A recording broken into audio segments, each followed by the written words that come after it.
11, versículo 27. Primera de Corintios capítulo 11, versículo 27. Vamos nuevamente a la palabra de nuestro buen Dios. Y aquí hay mensaje para cada uno de nosotros, hermano. Todo esto tiene que ver con el Evangelio glorioso de Cristo Jesús, la importancia de entenderlo, la importancia de predicarlo, ya sea a través de las Escrituras o a través de estas cenas del Señor que también la conmemora. Note el verso 27, dice: de manera que cualquiera que comiere este pan o bebiere esta copa del Señor indignamente, será culpado del cuerpo y de la sangre del Señor. Por tanto, pruébese cada uno a sí mismo y coma así del pan y beba de la copa, porque el que come y bebe indignamente, sin discernir el cuerpo del Señor, juicio come y bebe para sí, por lo cual hay muchos enfermos y debilitados entre vosotros, y muchos duermen. Si pues nos examinásemos a nosotros mismos, no seríamos juzgados, mas siendo juzgados somos castigados por el Señor, para que no seamos condenados con el mundo. Así que, hermanos míos, cuando os reunís, esperaos unos a otros. Si alguno tuviere hambre en su casa, para que no reunáis para juicio, las demás cosas las pondré en orden cuando yo fuere. La palabra de Dios nos exhorta a no beber y participar del pan indignamente. Cualquiera que comiere de este pan y bebiere esta copa del Señor indignamente, dice la palabra de Dios. Vamos a orar. Padre, para mí siempre es un gran privilegio volver a tu palabra. Gracias, Señor, porque esta mañana no es día nuestro, es día del Señor. Nos da gozo ver a este grupo de hermanos congregados. Pero Padre, más gozosos estamos al mirar lo que Cristo hizo por nosotros en la cruz del Calvario, porque es simplemente a través de sus méritos nos encontramos esta mañana aquí. Te ruego de todo corazón, mi buen Dios, no nos dejes hoy. En tu gracia bendice tu preciosa palabra. Nosotros te necesitamos, Padre. Yo te necesito. Este pueblo te necesita. Queremos honrar debidamente el sacrificio de Cristo al entregar su cuerpo por nosotros y esa sangre del nuevo pacto que ha sido derramada también, Señor, para perdón de nuestros pecados. No lo queremos tener en poco. Te ruego de todo corazón, Padre, ayuda. Ayuda a esta iglesia. Ayúdame a mí esta mañana. En Cristo Jesús te suplico, bendícenos. Amén. Hermano, por favor, puede usted ocupar su lugar. Puede sentarse.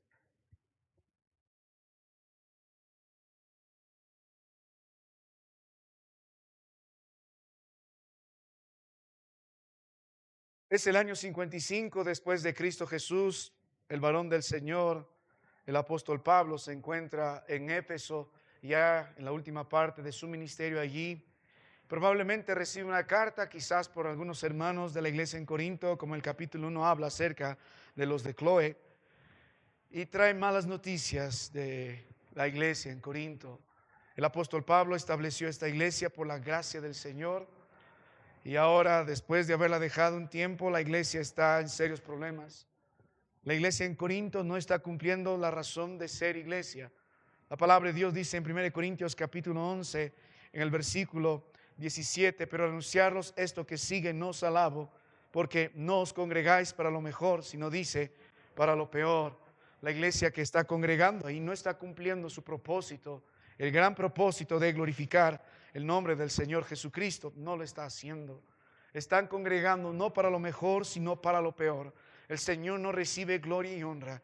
Y cuando nos sumergimos a partir del verso 17 al verso 22, y hemos visto un panorama acerca del libro de 1 Corintios, ¿por qué razón no glorifican al Señor? Y esta iglesia no congrega para lo mejor, sino congrega para lo peor. Hemos considerado algunas razones por las cuales la palabra de Dios dice que no congregan para lo mejor. En el mismo contexto inmediato hemos visto que cuando estos no vienen con excelencia para el Señor, Dios desaprueba esta reunión y están profanando las reuniones del Señor porque no vienen con excelencia, no vienen ofreciendo lo mejor al Señor, no vienen para hacerle agradable. También hemos considerado en este mismo contexto inmediato, en el verso 19, que la iglesia está sumergida en divisiones. Hay fracciones visibles de grupos en la iglesia y hay disensiones. Son fracciones más internas, de repente por asuntos partidarios, doctrinales, pero la iglesia está dividida por fuera, por dentro, por todo aspecto. Los hermanos están divididos. Entonces esta iglesia está profanando la celebración al congregarse en el nombre del Señor, ya sea la cena del Señor, ya sea cualquier otra reunión. Pero también hemos visto en el versículo 21 y 22 del mismo contexto de 1 Corintios 11, otra razón por que están profanando la cena del Señor. No solamente es porque no vienen con lo mejor, no solamente es porque este grupo de hermanos están pleitos, contiendas, divisiones, disensiones, sino que también este grupo de hermanos están viniendo a congregar a la iglesia sin arrepentimiento en su carnalidad, en borracheras, en inmoralidad, en todo este tipo de pecados. Desde el libro de 1 Corintios capítulo 1 y 2, el apóstol denuncia las divisiones en la iglesia y continúa denunciando también el pecado que está en la iglesia en los capítulos que vienen, como el capítulo 5, como el capítulo 6. Hay un hombre que se está metiendo con su madrastra y la iglesia no está corrigiendo el problema. Hay borrachos, hay ladrones, hay ávaros, hay hombres pendencieros, violentos, y la iglesia no está corrigiendo el pecado, más bien lo está tolerando. Están enfocándose en vanidades como en quién tiene el mejor don o quién tiene la mejor oratoria, y hay problemas serios en la iglesia. Cuando miramos esto, nosotros hemos resumido que este tipo de maldades que se encuentran en el año 55 después de Cristo en la iglesia en Corinto, en medio de un contexto inmoral tan perverso como era la ciudad de Corinto, sumamente conocida por su perversión moral, por su borrachera, aunque eran prósperos económicamente, pero sumamente desbandados. El pecado está dentro de la iglesia, el mundo está dentro de la iglesia, y podemos evidenciar que no es muy diferente lo que sucedió en la iglesia en Corinto a lo que sucede en nuestros días. Y lo que no queremos es que suceda esto en la iglesia. Todos los problemas en la iglesia en Corinto se pueden resumir en el individualismo de cada hermano que llega a esta iglesia. No creen en ninguna autoridad, no creen en la autoridad de la palabra, no creen en la autoridad de los hermanos que Dios ha puesto unos sobre otros, sino creen en su propia autoridad. Yo voy a hacer lo que yo quiera, yo voy a hacer lo que me conviene. Viene con su propia agenda. También hay hermanos que de la misma forma que en nuestros días solo viven para el consumismo, lo mismo sucede ahí. A ver qué me dan a mí, a ver qué recibo yo. El día que no me gusta algo me voy. Tienen un serio problema, egoístas. También están dominados por el pragmatismo. Están haciendo las cosas solo porque funcionan, no porque están sometidas a la palabra de nuestro Dios. Oh, pero Dios no nos ha castigado todavía, así que podemos seguir viviendo en nuestras maldades. No puede ser que Dios no castigó hoy, pero déjeme decirle, hermano, la paga del pecado sigue siendo la muerte. Pero esta iglesia también está siendo consumida por el relativismo. Cada uno está interpretando, porque la Biblia dijo su propia cena, interpretando las ordenanzas del Señor, la palabra de Dios a su manera. Cada uno está viviendo la vida del Señor, pero a su manera. No, esto es un serio peligro. O vivimos a la manera de Dios, a la manera de su palabra, o no lo vamos a hacer, porque eso afrenta la gloria del Señor. Pero también esta iglesia tiene un serio problema. Los miembros de esta iglesia tienen fobia al compromiso. Cuando nosotros hemos bautizado a estos hermanos y hemos predicado bastante duro, creo yo, a los candidatos que han estado asistiendo a estas clases de bautizo, y hubiese querido que todos los hermanos asistan, básicamente hemos anunciado el evangelio diciendo que cuando pasamos al frente, dando testimonio de nuestra salvación, y luego al pasar por las aguas del bautismo, estamos predicando un mensaje poderoso que estamos identificados, comprometidos en primer lugar ¿con quién? Con Cristo Jesús. Con su vida, con su muerte, con su sepultura y con su resurrección. Estamos comprometidos con Cristo. Estamos identificados con Cristo. Nos hemos sumergido, porque Romanos 6 nos dice, hemos sido bautizados en Cristo. Nos hemos sumergido en Él. Y no solo eso, nos hemos unido a Él. El apóstol Pablo dijo, porque para mí el vivir es Cristo y el morir es ganancia. También dijo, ya no vivo yo, mas Cristo vive en mí. Y si nos hemos comprometido con Cristo, justo la puerta para formar parte de una iglesia local es el bautismo. ¿Por qué? También nos identificamos no solo con Cristo, sino con su iglesia local. Es sorprendente que estos días los hermanos tienen fobia al compromiso de formar parte de una iglesia local y como miembro cumplir sus responsabilidades delante de nuestro Dios bajo la luz de las Escrituras. Tratamos a la iglesia del Señor como si fuera nuestro patio, como si fuera un circo, como si fuera un club social. Esto desata la ira del Señor en la iglesia en Corinto, porque no tienen ese compromiso con el Señor, ni tampoco con su iglesia. ¿Por qué venimos a la casa del Señor? Un pastor un día hizo una encuesta para probar a los hermanos por qué iban a su iglesia, y les sorprendió los resultados de su encuesta. La mayoría dijo por el lindo templo que el hermano tiene. Luego otro grupo también dijo porque son muy amables conmigo. Luego porque me gusta el mensaje. Luego otro dijo porque me gusta luego los trabajos sociales o las obras sociales que hacen en la iglesia. Y otro dijo, me encantan las reuniones, me gusta también los juegos sociales o la comunión, todo eso. Pero pocos dijeron, doy gracias a Dios porque es la voluntad de Dios que venga a esta iglesia, porque se predica la palabra de Dios y queremos honrar a Dios. Y si venimos a las Escrituras, cuando definimos qué es una iglesia, en 1 Corintios 11, del 17 al 22, se da por sentado en el verso 20, cuando nos reunimos, se supone que estamos todos reunidos en un mismo lugar. Hemos pasado los días de la pandemia y algunos hemos acostumbrado a ser parte de una iglesia local en forma espiritual. Eso no existe. Pero ya sigo las transmisiones, pastor. Pero ya entro en el Zoom, hermano mío. Estoy participando de la iglesia. No es lo mismo. Eso no es congregar. Cuando os reunís, tiene que ver con el mismo lugar, presencialmente. Oh, hermano, estoy en el espíritu con ustedes. El Señor entonces es afrentado porque de esta forma Él no es glorificado. La falta de compromiso es un serio problema en Corinto y lo es un serio problema en las iglesias de hoy. Queremos los privilegios de ser un miembro de la iglesia, queremos los privilegios de ser parte de la familia del Señor, pero no queremos asumir nuestras responsabilidades. ¿Sabe? Este pastor tuvo que cambiar toda la perspectiva y toda la visión. Tuvo que establecer por qué razón los hermanos vienen a la iglesia y tuvo que poner en primer lugar para la gloria de Dios. Efesios 3:21. Tuvo que poner en otro lugar por qué venimos a la iglesia, porque solo Él es glorificado en la iglesia local. ¿Cuándo nos reunimos? Y la pregunta aquí es, ¿por qué Dios es glorificado en una reunión local? ¿Por qué? El libro de Efesios nos ha dado bastante luz, al igual que el libro de Corinto. Estas verdades se repiten. ¿Sabe dónde el Señor es glorificado, hermano?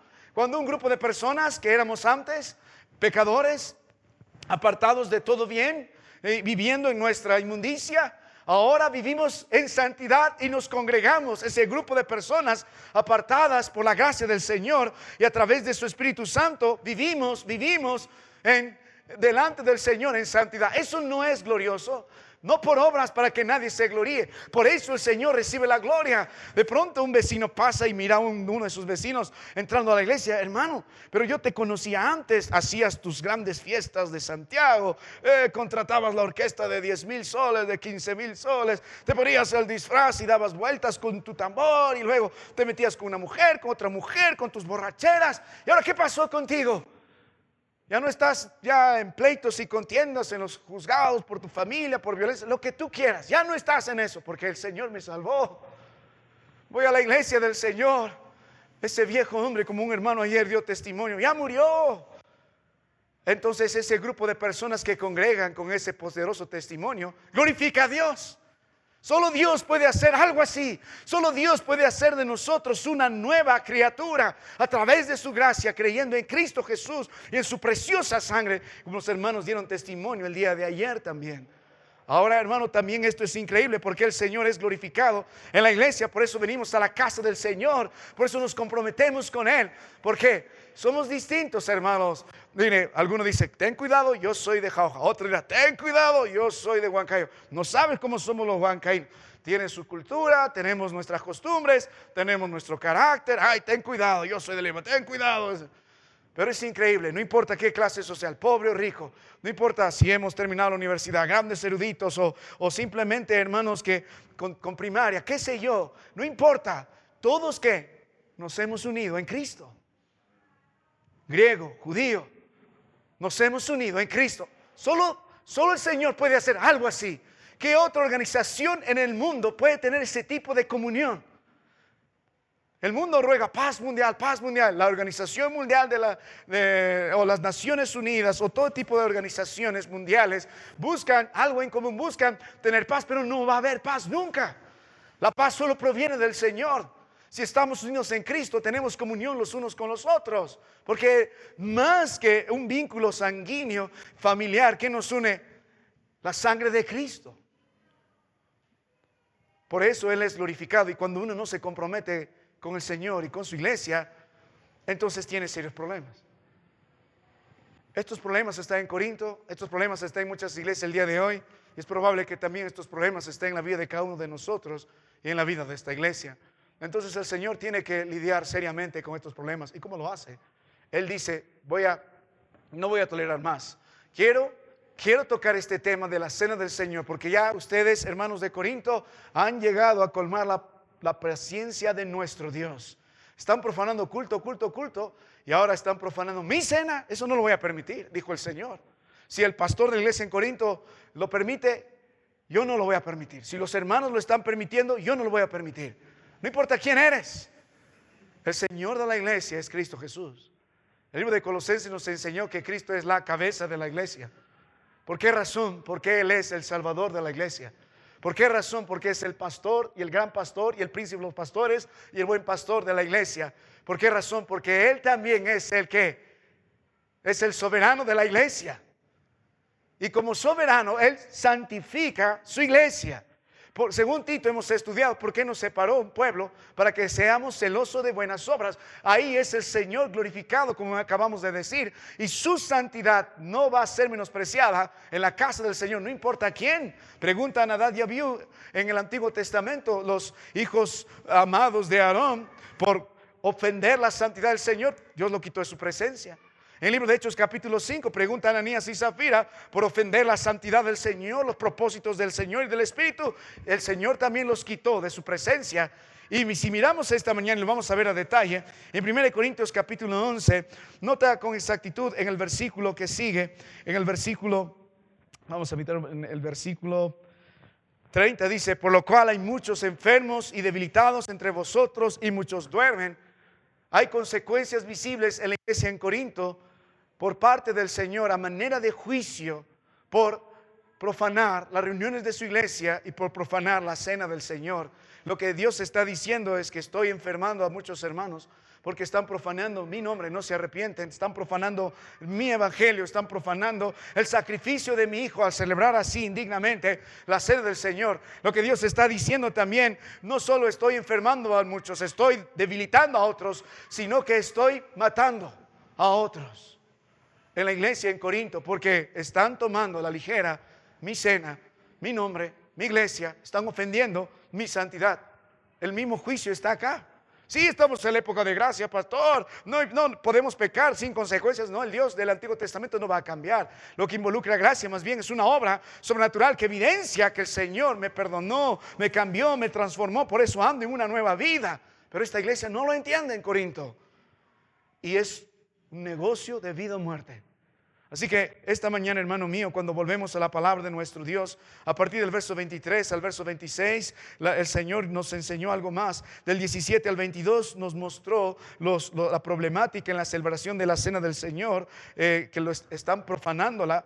A partir del verso 23 al verso 26, el Señor estableció el correctivo de cómo debe ser la cena del Señor y nos mostró, hermano mío, la última vez, desde el versículo 23 al verso 26, cómo debe celebrarse la cena del Señor.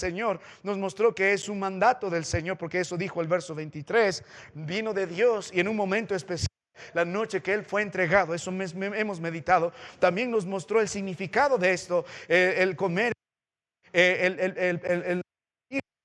y participar de la copa. Nos mostró el sacrificio sustitutorio del Señor, porque ese pan que representa lo hizo por nosotros. Él tomó nuestro lugar en la cruz del Calvario. La sangre del nuevo pacto es el único medio que nos limpia de todo pecado. Hemos hablado de los pactos hasta llegar a la sangre del nuevo pacto, y hemos visto que esta ordenanza proviene de Dios y debe hacerse con frecuencia, porque dice en memoria de mí. Vamos no solo a recordar, tenemos que sumergirnos otra vez en el padecimiento, en el dolor, en la angustia del Señor, sacrificio expiatorio, propiciatorio, en su sacrificio sustitutorio. Pero también hemos aprendido su sacrificio que nos incluye, porque hemos muerto y hemos resucitado juntamente con Él.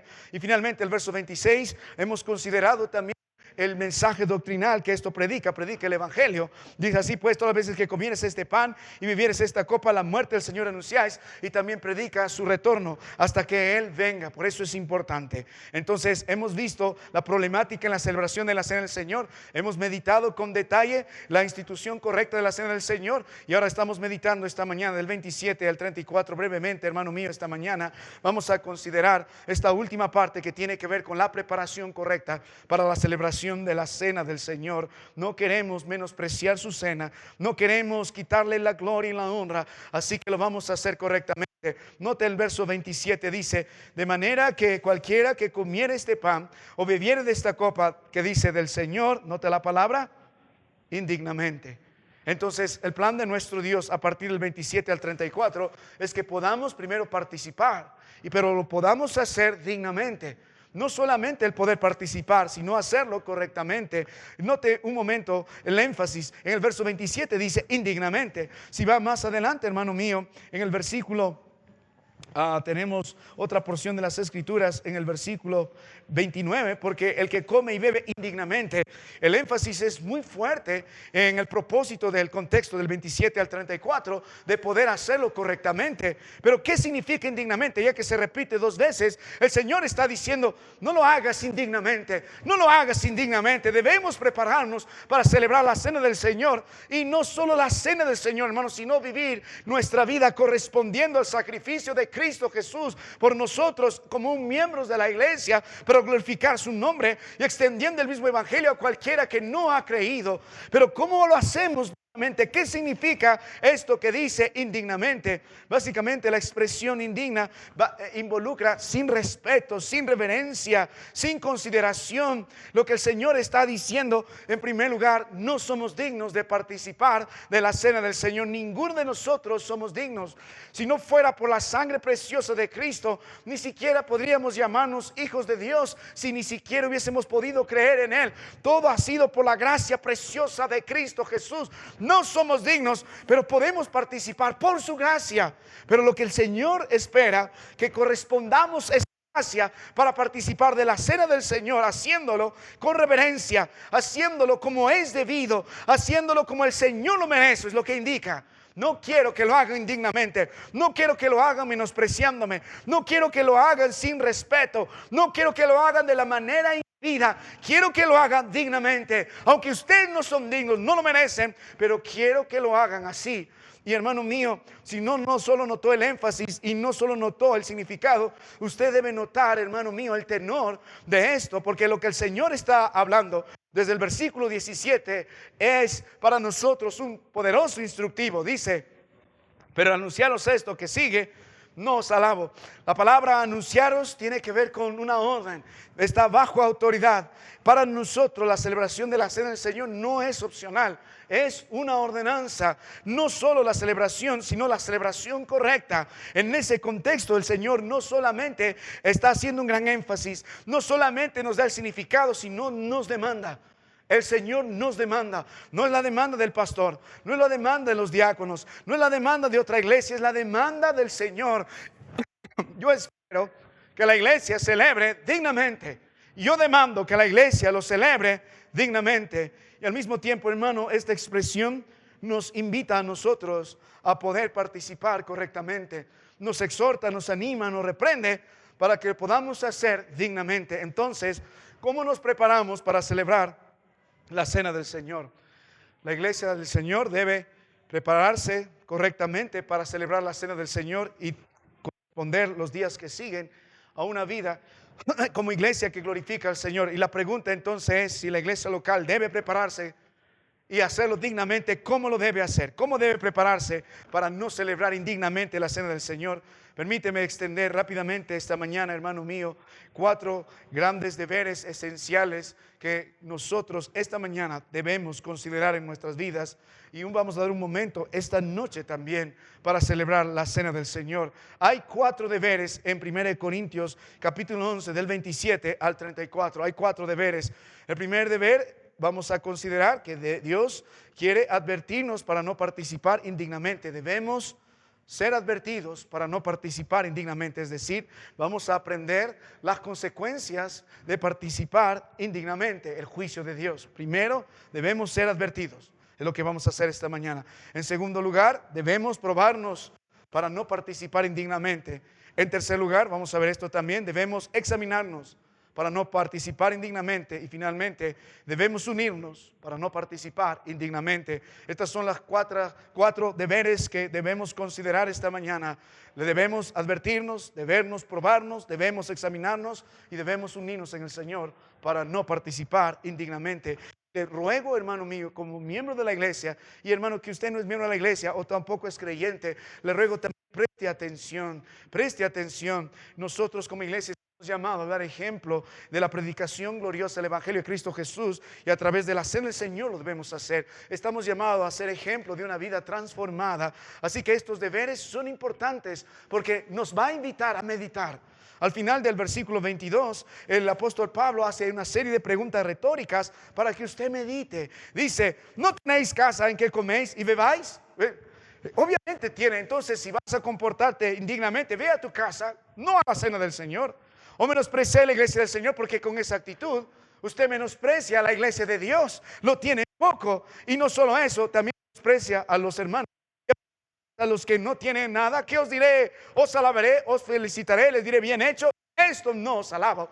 Así que usted debe meditar, hermano, para que prepare su vida, prepare su corazón, prepare su mente, ser advertido por el Señor esta mañana, para que pueda probarse a sí mismo, para que pueda examinarse a sí mismo y para que aprenda a unirse en comunión con la iglesia del Señor para participar dignamente. Vamos a la palabra de nuestro Dios, hermano. Es un mensaje serio de todos los mensajes, porque es un mensaje de vida o es un mensaje de muerte. Yo no lo puse así. Fue el Señor. La consecuencia de participar indignamente: enfermedad, debilidad, muerte. Yo no lo puse ahí. ¿Está o no en la palabra de Dios? ¿Está? ¿Estaba haciendo? Sí. Y hay testimonios. Amén. Si bien es cierto, serán salvos los que verdaderamente se han arrepentido, pero Dios dijo, ¿vas a seguir profanando mi iglesia? ¿Vas a seguir profanando mi cena? ¿Te vas a meter con la sangre de mi hijo? No más. El mismo mensaje es del Antiguo Testamento. Volvemos entonces a la palabra de Dios y rápidamente considera la advertencia del Señor. Vamos a advertirnos. Tengo el deber de advertirles, hermano. 1 Corintios capítulo 11, 27. La palabra de Dios dice, de manera que cualquiera que comiere este pan o bebiere esta copa del Señor indignamente, hablando del evangelio que predicamos en la celebración de la cena del Señor, el cuerpo de Cristo y su sangre, será culpado, note la Biblia, del cuerpo y de la sangre del Señor. A lo largo del verso 27 hasta el verso 34, hermano, la palabra de Dios nos va a advertir de serias consecuencias de participar indignamente de la cena del Señor. Mi trabajo es advertirle. Yo no veo su corazón, yo no veo su vida diaria, yo no veo lo que usted hace en secreto, pero mi Dios sí lo ve. Sus ojos examinan todo. Así que esos ojos de fuego nos advierten. ¿Sabe? Una de las consecuencias de celebrar indignamente es que usted llegará a ser culpable. Será declarado culpable. ¿De qué? De profanar el cuerpo y la sangre de nuestro Señor. Será culpable. Será culpable. La palabra aquí involucra una responsabilidad grave, una deuda moral y espiritual grave. No es un acto solo trivial, no es un acto que va a pasar desapercibido, no, es un acto serio y muy considerado de parte de nuestro Dios. Usted no quiere ser declarado culpable. Puede que esta noche el Señor declare a alguien culpable, que puede disfrazarse de su religiosidad y aún viviendo en su pecado, aún viviendo en su impiedad, aún viviendo en su pleito y contienda, aún viviendo en el odio a otro hermano, aún viviendo en su inmoralidad, aún viviendo en un corazón licencioso, aún en fornicaciones, aún en adulterio, y sin arrepentimiento será culpado. Será culpado. Usted está menospreciando la sangre preciosa de Cristo Jesús y está menospreciando su cuerpo que fue puesto en el Calvario por cada uno de nosotros. Para Dios esto es una total irreverencia. Equivale a un atropello contra el sacrificio de Cristo mismo. Este pecado no es solo contra la comunidad, sino es contra el Cristo que se entregó. Así de serio es. Puede ser que salga inocente y aquí es fácil cambiar la voluntad de los jueces. Son propensos al soborno, al cohecho, pero el juez de esta iglesia no. ¿Es un privilegio formar parte de la iglesia del Señor? Sí. Lo más cercano al cielo debe ser la iglesia del Señor, sí. Pero si usted ha disfrutado de la sangre preciosa de Cristo y sigue viviendo en una vana manera de vivir, sigue en división, sigue en contienda, sigue en su individualismo, sigue viviendo así en su propia carnalidad y participa de la cena del Señor sin arrepentimiento, poniendo al Señor al final, sin poner al Señor y su reino y su justicia en primer lugar, entonces si participa en la cena del Señor es culpable. Es una afrenta grave ante el trono del Señor, ante la preciosa sangre de Cristo, y el Señor no lo va a dejar desapercibido. Usted ha sido advertido. Ahora, note algo más, hermano mío. Por eso vamos a ver más adelante, tiene que examinarse. No puede haber un espíritu de amargura, no puede haber odio a los demás, no puede haber algún pecado del que usted no se arrepiente y sigue practicando. No puede seguir tratando al Señor como si fuera un lugar turístico de vez en cuando, no. Vuelva a las Escrituras, hermano. Mire en qué más consiste el juicio. No, la advertencia, primero de culpabilidad. Note otra advertencia más adelante. Verso 28, verso 29. Porque él come y bebe indignamente sin discernir el cuerpo del Señor. ¿Qué dice? Yo no escribí la Biblia. ¿Qué dice? Juicio, come y bebe para sí. El comer sin discernimiento, y vamos a hablar de eso, de discernir.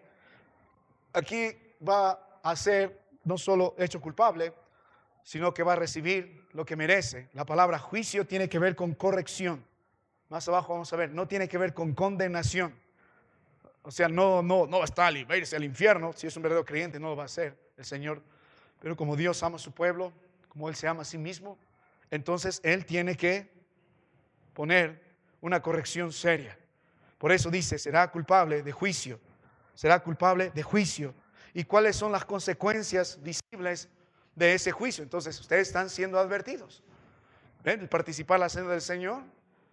La Biblia nos advierte, si lo haces indignamente, sin arrepentimiento de tus pecados, el Señor dice, serás culpado. Y no solo eso dice, sino también dice, serás corregido. Serás llevado al juicio del Señor y serás corregido por Él. Y mire, hermano mío, la consecuencia visible de ese juicio está en el verso 30, por lo cual hay muchos. Nota, primero, no dice pocos, el problema en Corinto es que son muchos. No sé cuántos miembros había en Corinto, pero la Biblia dice que son muchos. Hay muchos. Una de las iglesias que me animó tanto para continuar predicando la palabra de Dios, a pesar de lo que cada uno de nosotros somos, es la iglesia en Tesalónica. Porque a diferencia de Corinto, la iglesia en Tesalónica, todos los hermanos son verdaderos creyentes. Y vamos a estudiar los domingos 1 Tesalonicenses para aprender a ser una iglesia verdadera del Señor, una iglesia ejemplar. Porque todos sus miembros eran creyentes, todos glorificaban al Señor.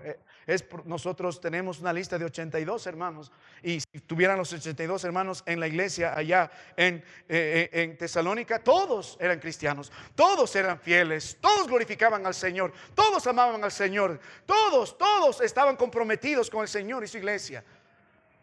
Pero si tuviéramos la misma cantidad de miembros en Corinto, la mayoría, si vamos a suponer tenía la misma cantidad de miembros que tenemos, 82, aquí 82, Dios dice, la mayoría de ellos son culpables. La mayoría de ellos me deshonran. La mayoría de ellos no se arrepienten de sus pecados. La mayoría de ellos siguen en la iglesia, pero en su borrachera, en fornicación, en su adulterio, en su inmundicia, en su hipocresía, en su pleito, en su odio. Y lo hacen indignamente. Por lo tanto, voy a castigar a ellos. Porque la palabra de Dios dice visiblemente, y muchos están enfermos. Y luego, muchos están debilitados. Y muchos duermen. La palabra duermen aquí tiene que ver con muerte. Se usa en el libro de Hechos en el capítulo, hay varios textos de esto, hermano mío. No tengo mucho el tiempo para poder poner énfasis. Pero 1 Tesalonicenses, por ejemplo, en el capítulo 5, cuando tenga tiempo ahí, los que durmieron en Cristo, en Hechos, se habla lo mismo de Felipe o de Esteban en capítulo 7, verso 6. Capítulo 7, al final del capítulo 7, que murió en el Señor, durmió en el Señor. es la metáfora para hablar de que muchos duermen. O sea, va a haber consecuencias visibles de celebrar la cena del Señor indignamente.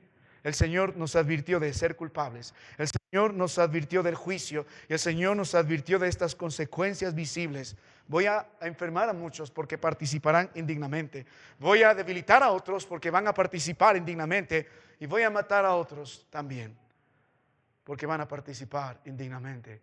Algunos se pueden sorprender esta mañana, pero pastor, porque yo vine para un mensaje de vida. Esta mañana me dice que Dios me va a matar.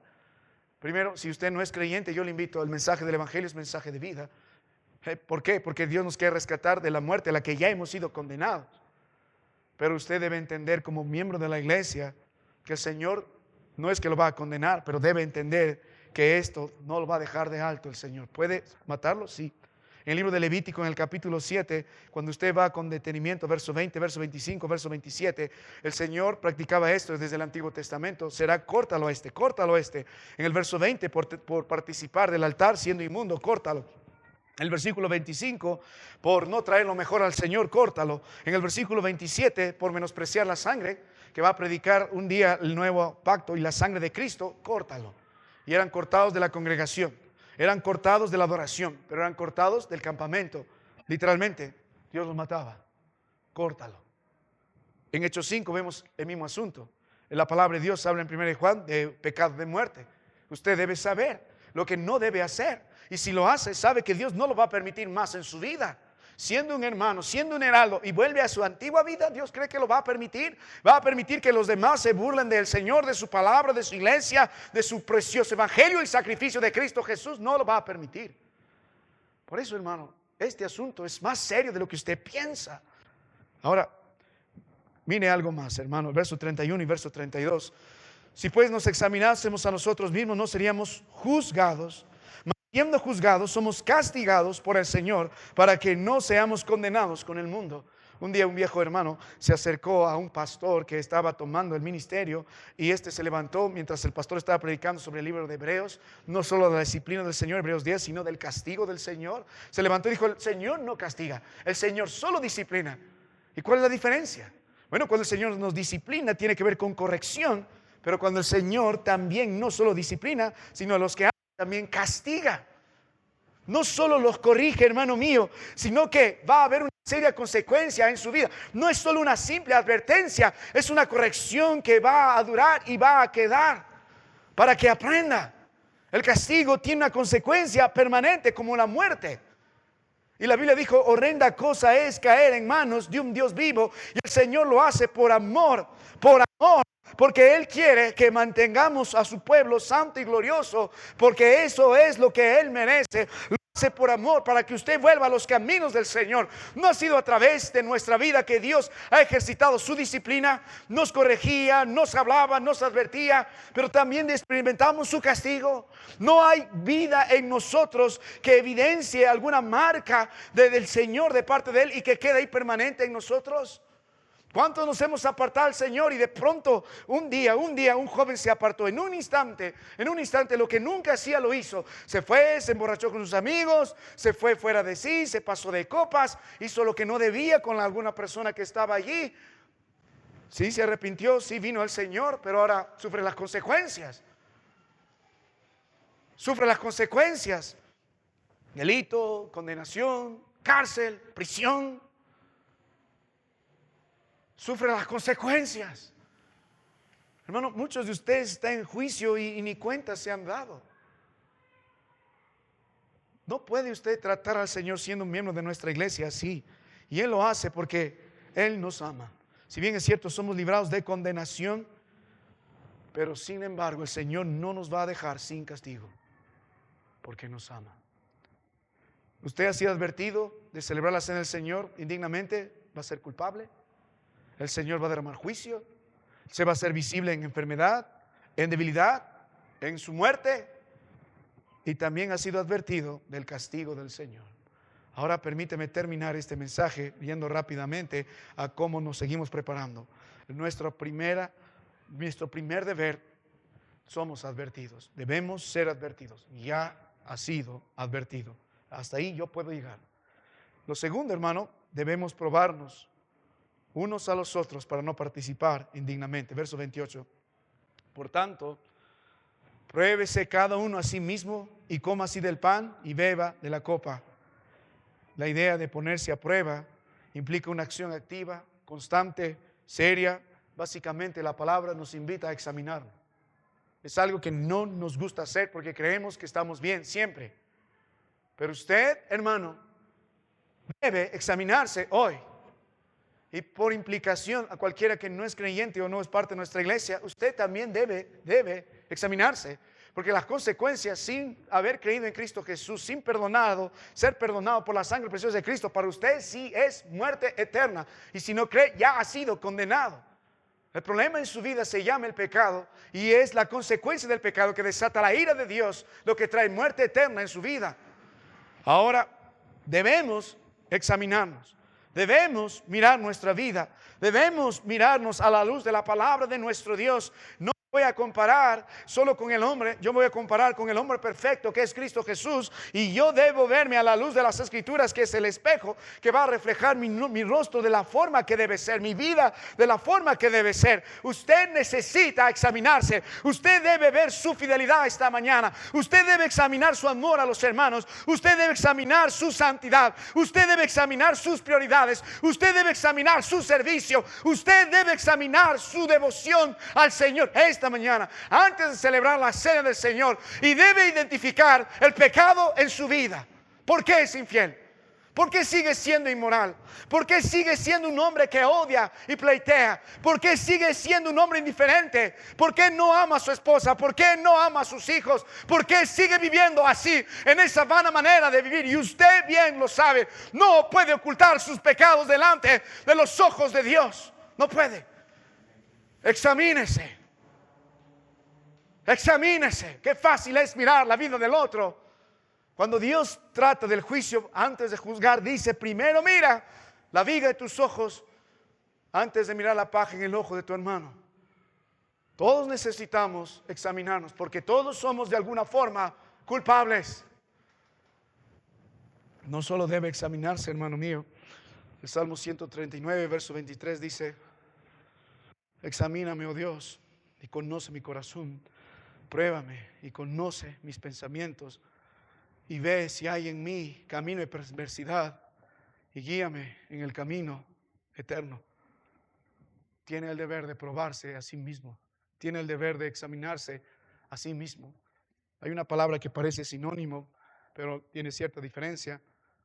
Note la palabra de Dios, verso 29. Pero el que come y bebe, que dice indignamente, sin discernir el cuerpo del Señor, juicio come y bebe. Ahora sí, necesitamos también nuestro tercer deber. El primer deber ya lo he cumplido, les hemos advertido.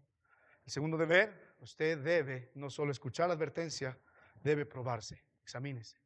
El tercer deber, usted debe aprender a discernir. A discernir. ¿Qué es la palabra discernir? Básicamente separar mentalmente, entender lo que es del Señor de lo que no es del Señor. Usted tiene primero que aprender a discernir lo que significa lo que hemos predicado, el verso 24 y verso 25, el pan que representa el sacrificio de Cristo. Él tomó nuestro lugar en la cruz del Calvario.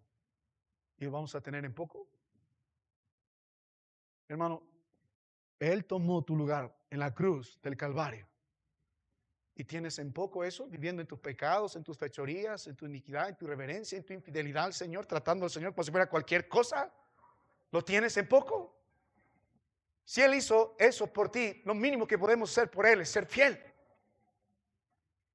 Ahora, sangre del nuevo pacto, hemos visto los 6 pactos en la última vez, pero el nuevo pacto se consume todos los pactos anteriores, porque su sangre preciosa ha sido derramada por nosotros.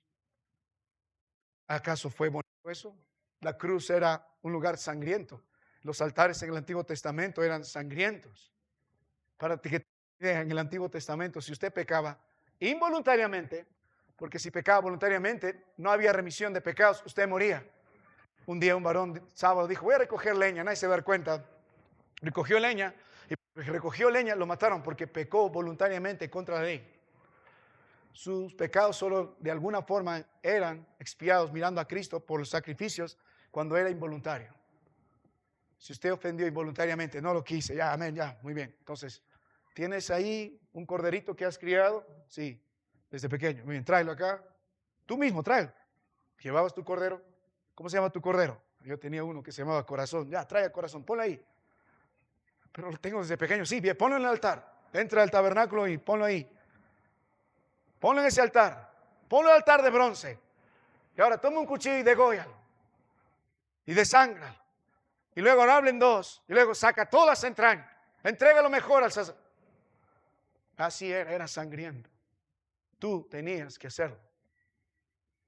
Ahora, lo que hizo fue exactamente el Padre con su Hijo en la cruz del Calvario, sin que Él lo merezca. Y vamos a tener ese sacrificio en poco, viviendo en pleitos, contiendas, divisiones, disensiones, poniendo la prioridad al Señor al final, siguiendo en nuestro pecado, nuestro mal razonamiento. Entonces el Señor dice, aprenda a discernir.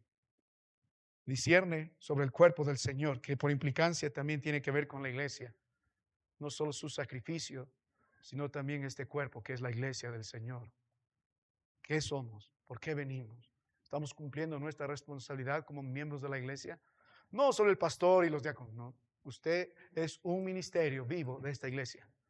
Según la lista, tenemos 82 ministerios en esta iglesia. Cada uno de ellos, en su hogar, en su trabajo, en la calle, predica el glorioso evangelio de Cristo Jesús y trae a otros a la iglesia para que crean en Cristo Jesús. ¿Qué es de su ministerio? Ahora, vuelva a la palabra del Señor. También tiene que discernir algo más, hermano. Verso 31. Si pues nos examinásemos la misma palabra de discernir, a nosotros mismos no seríamos juzgados. Finalmente, usted tiene que discernir sobre sí mismo, sobre su propio cuerpo. No solo sobre el cuerpo de Cristo, no solo sobre el cuerpo de la iglesia, pero su propio cuerpo. ¿Qué es lo que ha hecho? ¿Qué es lo que está haciendo? ¿Qué es lo que está ocultando?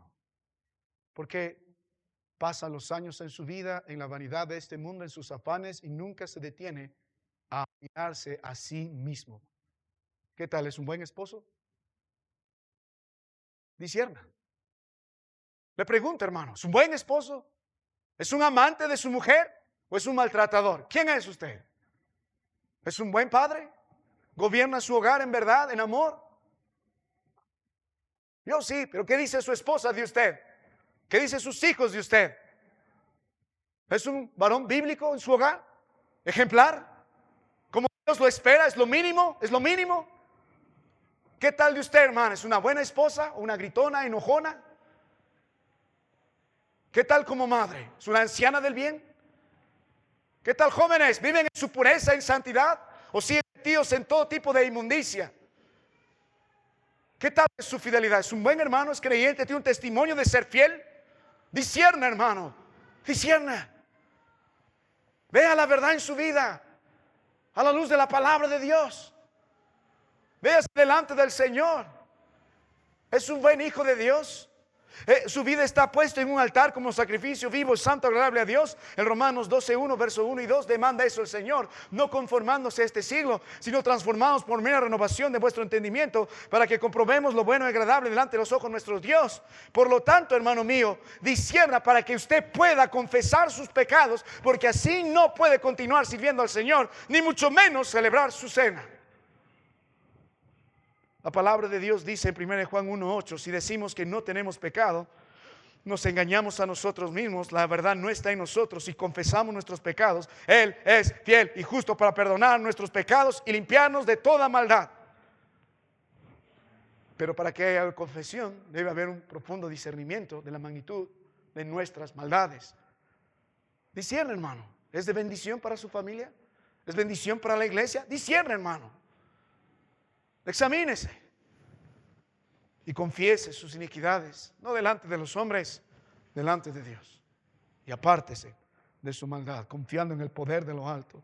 Permíteme terminar el mensaje viendo el verso 34. Verso 33. Así que, hermanos míos, así que cuando os reunís a comer, que dice, Esperaos unos a otros. Nuestra primera lección para prepararnos es el deber el deber de ser advertidos sobre culpabilidad, sobre disciplina, sobre castigo. Nuestro segundo deber, el deber de probarnos a nosotros mismos, de examinarnos. El tercer deber de discernir sobre el cuerpo del Señor, su sacrificio, sobre el cuerpo del Señor, la iglesia, y sobre su cuerpo, su vida. Discierna. En cuarto lugar, debemos unirnos esta mañana en el Señor, porque la Biblia dice, esperaos los unos a los otros, en el contexto del verso 21, 22, ¿por cuál es el problema? Los ricos se adelantaban, dejaban a los pobres después. Aquí había dos fiestas, tenía un gran ágape, ahí comían, bebían, y luego tenían la cena del Señor, y los que traían más, comían más, habían mezclado, ya no discernían lo que era ese ágape de la cena del Señor, todo era una mezcla. ¿Por qué? Porque había una indiferencia a los hermanos, a los otros. ¿Usted cree ser rico en sí mismo? ¿Quién es usted para menospreciar a los hermanos que recién han entrado? O a otro hermano tuyo. ¿Quién te crees, hermano, para tener en poco al otro? No, yo llevo años. Sí, por eso están fraccionados ahí. Más bien, los que estamos con más tiempo y estamos delante de los hermanos, estamos llamados a servirnos, a dar ejemplo de humildad y de amor. Si no se une en amor con la iglesia del Señor esta mañana, le suplico, absténgase de celebrar la cena del Señor. Si tiene un lío con su hermano, vaya y arréglelo, porque lo vive va a comer y beber indignamente, y ya les advertimos las consecuencias: culpable, juicio, castigo, enfermedad, debilidad, muerte. Dios no juega con este asunto, porque tienen poco lo que Cristo hizo. Por eso Dios odia las divisiones, porque es una afrenta a la persona de Cristo, al sacrificio de Cristo, al cuerpo de Cristo, su iglesia, a la sangre preciosa de Cristo. La evidencia más grande que somos una iglesia del Señor es que nos amamos, nos soportamos, nos perdonamos, nos edificamos. Si vive así, hermano, le suplico, en el nombre del Señor, que si yo cumplí mi trabajo, de advertirle. Las consecuencias vienen del Señor. Así que termina diciendo, si alguno tuviere hambre, come en su casa, para que no reunáis para juicio. Las demás cosas las pondré yo en orden cuando yo fuere. Así que nos vamos a esperar los unos a los otros. Vamos a unirnos en amor, en verdad, en unión, en unanimidad, en agradecimiento, y nos vamos a animar unos a otros a comer con reverencia al Señor, a no tomar a la ligera, porque si no el apóstol dice, come en su casa. Come en su casa, no tome con un acto ritualista, como algo mecánico otra vez. No, no es así. Cada culto, el que venimos a la iglesia del Señor, tampoco debe ser así. Ya otra vez lo mismo, ya hacer el programa, ya hacer esto, ya hacer otro. Por eso hemos cambiado un poco nuestro programa. Nos probamos a nosotros mismos en reverencia antes de ni siquiera hablar. Lo hemos visto en la adoración, en el libro de Apocalipsis 5 y Apocalipsis 6. Porque antes de decir, Señor, cuán grande eres, la pregunta es, ¿realmente es grande en tu vida? ¿Es tu rey? Antes de cantar, su gracia es mayor. ¿Ha disfrutado de su gracia? ¿Corresponde a su gracia? Que Dios nos ayude. Mire, vamos a terminar esta mañana en oración, pero voy a suplicar a los hermanos varones de esta iglesia y los que quieran pasar, pase adelante, hermano mío.